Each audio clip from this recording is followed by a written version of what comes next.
ভাই রে ভাই, আমরা বাঙালিরা যে এত টক্সিক জাতি সেটার প্রমাণই কিন্তু বারবার দিয়ে যাচ্ছি।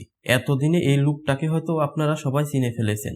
ইনি হচ্ছেন আমাদের ভাইরাল সেই তরমুজ বিক্রেতা, যার তরমুজ কাটলেই কখনো মধু আবার কখনো রসমালাই বের হয়। তিনি তার একটি ডায়লগের জন্য খুব তাড়াতাড়ি ভাইরাল হয়ে গেছেন।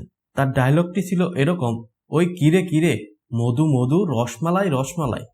আর আমাদের বাঙালিদের মাঝে কিছু ফেসবুক কন্টেন্ট ক্রিয়েটর রয়েছে যারা ভাইরাল কোনো টপিক পেলে লাফিয়ে পড়ে তার উপর, আর তার পা থেকে মাথা পর্যন্ত মাইক্রোফোন লাগিয়ে শুরু করে দেয় তাদের কন্টেন্টের নামে হাগু ভিডিও তৈরি করা।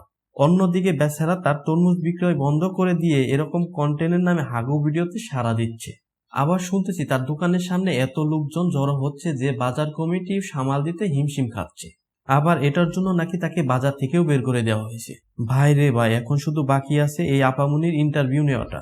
আর এই আপামনির ইন্টারভিউ নেওয়ার শেষে নিশ্চিত কোনো হলিউডের সিনেমায় তাকে নায়ক হিসেবে দেখতে পাবো, অথবা হিরো আলমের পার্শ্ববর্তী কোনো দেশের গায়ক হিসেবে দেখতে পাবো।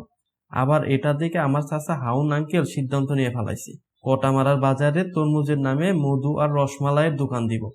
যাই হোক ভাই, শেষমেশ আমি কেজি টপার একটা কাজের কথা কই, ভাইরালের নামে এরকম অসুস্থ প্রতিযোগিতা বন্ধ করুন।